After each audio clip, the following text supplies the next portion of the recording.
Hey guys, it's me, Holly Madison. Welcome back to my channel.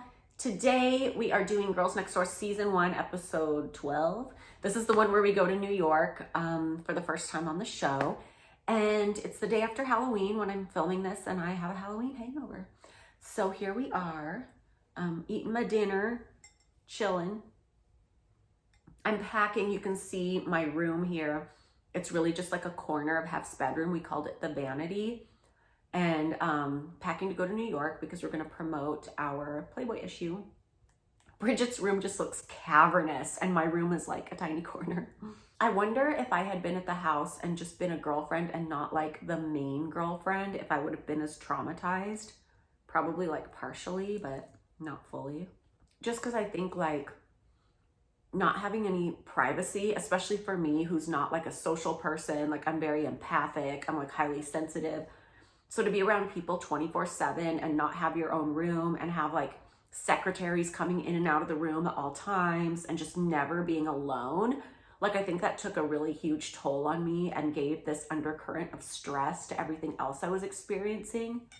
I don't really get into it here, but you can see the staff packing all this food. And because we flew private, we could bring our own food. And there's like coffee creamers that one of the girls wanted and like different food that Hef wanted. But it just looks so funny to me to see everybody packing all this food when you're flying across the country. It's like getting your wagon ready for the Oregon Trail. Shows them packing Hef stuff and like coolers full of food for the plane. I remember somebody made a parody on YouTube of us when this came out, and they had us as little Barbies. And in the parody, it had Bridget and Gizmo, and Gizzy was like tearing her hair and stuff. And I wonder if I can find that. Oh my gosh, there's my dogs. There's Harlow, the Pomeranian, so cute.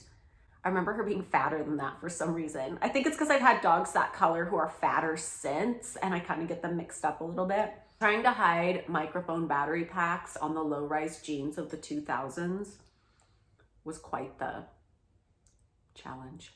We used to have so much fun on the planes for some reason. Like I remember one time we were going to Europe and like Joe, the security guard, was like walking up the plane as it was still kind of taking off a little bit, and we called it the plane walk. And I don't know why that's funny. It was just one of those things that was so funny to us at the time. We were so excited to go sightseeing. I'd only been to New York maybe twice before this, and both of them were after 9/11. My first trip to New York was right after 9/11, so the Statue of Liberty had been closed. So I was really excited to get to go see the Statue of Liberty finally because it was open again. And then we wore these like those foam Statue of Liberty crowns that they sell. We wore them around all day. It's showing Hef doing a Howard Stern interview, and I remember how easy Howard Stern went on him. Like it was just, like I would have been terrified to go on Howard Stern. I would never, like I feel like he's so intimidating. But I remember the interview Hef did with them over the phone, and it was a total softball interview. Oh my God, I'm talking about wanting to have kids and I'm like, I want to have kids at 30 and I'm 25 right now. And I remember at the time that seemed so urgent. And looking back, it just seems weird. Like that's a big chunk of time between 25 and 30. But I remember being 25 and thinking, oh my God, I'm 25. I'm never going to have kids. It's so weird. We were running around with Courtney and Monica, two playmates from New York. They were so nice, so much fun. Loved hanging out with them. The schedule for this trip and the trip to Chicago that I think we do in the next episode was super hectic. And I remember they wouldn't schedule us lunch because Hef didn't eat lunch. And I'm the type of person that gets like hangry if I don't get lunch. So we were like walking around like zombies by the end of the day. Okay, so it shows us doing press. And can I just tell you how miserable doing press was as part of the Girls Next Door? Because people would always feel free to ask us like the grossest, most raunchy questions. Like I just said, I would be intimidated to go on Howard Stern. So I choose not to go on Howard Stern. But then we would go on like a normal interview that you don't think is usually very raunchy. And they would ask like really personal sexual questions. And it was gross. And I felt like it was rude. And we were put on the spot, and you know, you have to answer the best way you know how, which eventually I got used to, and I would get to the point where I would kind of have like these jokey comebacks I would give, but It's really awkward and embarrassing. And it has this scene where this guy's like, so are you guys all sleeping together? And Kendra's like, are you sleeping with your wife? Like, it was just gross, and people were very hostile toward us. And I remember my least favorite person to be interviewed by was Billy Bush. I think he was at like Extra or Inside Edition at the time, but he would always ask like really asinine questions, really sexual. He was the one who had that conversation with Donald Trump that was recorded, and then he got fired for it because it was controversial. But yeah, he would just like be super rude. I remember we were at the Kentucky Derby once, and he was interviewing us on a red carpet, and we were at the Derby and we were set to leave right after, and he asked us what hotel we stayed at the night before, and I told him what hotel. It was a really nice hotel, and he starts laughing at me. He's like, you just said what hotel you're at on national television. And it's like, first of all, we weren't even going back there. Second of all, even if we did, like, there's security at the hotel, not a big deal. And it was just like, we were always being just ridiculed. Like, if they couldn't find a way to make us a joke one way, they'd go another way. It was just like, doing press was the most miserable thing. Like, I still don't like doing press because of it. Ew. And it shows another interview, which was a really typical thing. Like, Hef was the type of person that would kind of like repeat himself to the press, which I guess is like a smart thing to do. Just have the same answer prepared over and over again. And it shows like this woman interviewing us, and she's commenting on how Hef really isn't on the show that much. And he's like, yeah, the show is through the eyes of the girls. It takes the pressure off of daddy. And she's like, let them do all the work. And we're all sitting there like, but it was true and just funny because, you know, like I've said before, we weren't paid for like the first order of the show. So yeah, it was just interesting. Oh, we went to this cool restaurant they used to have in New York called Jekyll and Hyde, and it was all horror themed. It was like 3 stories, I think. We went to go see Spam-A-Lot, this Broadway show, and the reason we went to go see it is because somebody Hef knew was a producer of it, so it's like free plug. Just FYI. Okay, so the next morning we're supposed to go on The View, and everybody was really stressed out about it because in the pre-interview, they had asked some questions that were kind of uncomfortable, like sexual questions. So Mary's talking to Hef about it, and Hef's asking us about it. And he asked me about it, and I said, no, I wasn't really like that nervous and concerned, but I think everybody else was. And I think like me not being that nervous and concerned, I was just, it wasn't that I didn't like it. Like, I never liked doing press, really. It was just that I was kind of used to it enough that I knew I could at least like handle it. On the show, I say the reason I wasn't that nervous about The View was I was just kind of nervous about everything in general. I wasn't really stressed about one thing, which is pretty much true. It's kind of weird to me how Hef never really seemed to care that we were uncomfortable in the interviews and doing the press and being asked such personal questions. It's like he wanted so badly for everyone to know that he was still having sex at this age, and he didn't really care what anybody else's comfort zone with that was. It was weird because they don't show us on The View at all. At least they haven't so far. It just shows us leaving, and Bridget was like, oh, you know, it went really well. It went really fast.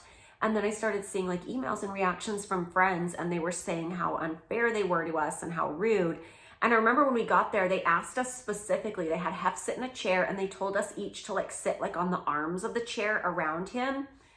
And then when the show starts and the camera starts rolling, they go, so do you all sit like that all the time? Like as if it was our idea when they were the ones who placed us there. It was so stupid. I am wearing an unbrushed wig in this interview. You can see in this interview, I'm in the living room, which is very much like a classic look. They do Bridget's interview in her room, which is like very pink and girly. And they do Kendra's interview in the game house because it's like young and sporty. So those were very deliberately chosen spots, obviously. But I always liked how the interviews looked. I thought they looked good.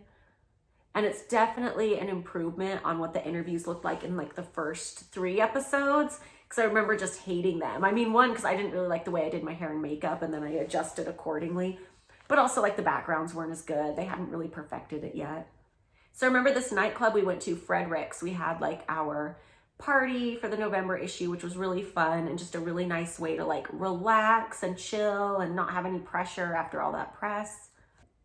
So they're showing Christy Hefner, Hef's daughter, giving a speech at the party. And I always thought she had the nicest speaking voice, just like the most ideal sounding speaking voice.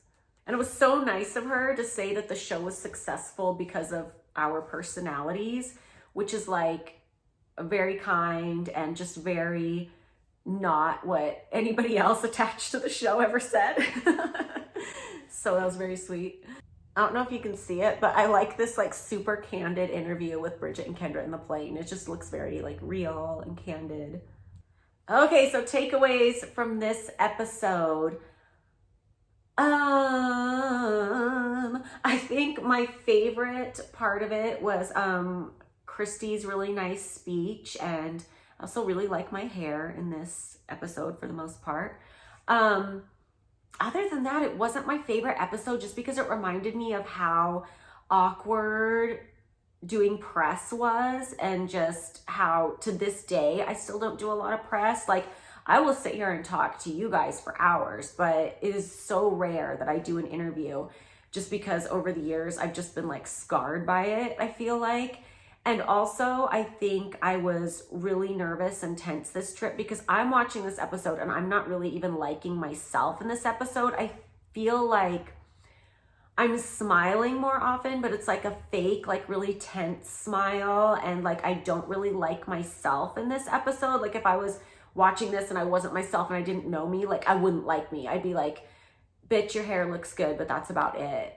And I just think I was so like stiff and nervous. And at that point I'd been doing press a little bit, more so since Girls Next Door had come out, but a little bit for like 3 or 4 years, or at least been on the peripheral of the press Hef was doing, and just hated it. And I think I can see that. I don't know if anybody else would be able to see that in me, but I can see it because I don't like doing press.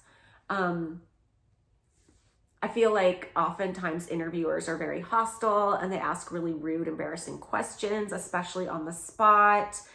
And I feel like if a normal person was being asked those questions and they weren't like prepared for it, like they'd start crying or something. And you just have to like build up this like rhinoceros skin and like this thick shell, you know, between you and the world, and just smile and act like everything's okay. And that's just what I see a lot of me in this episode.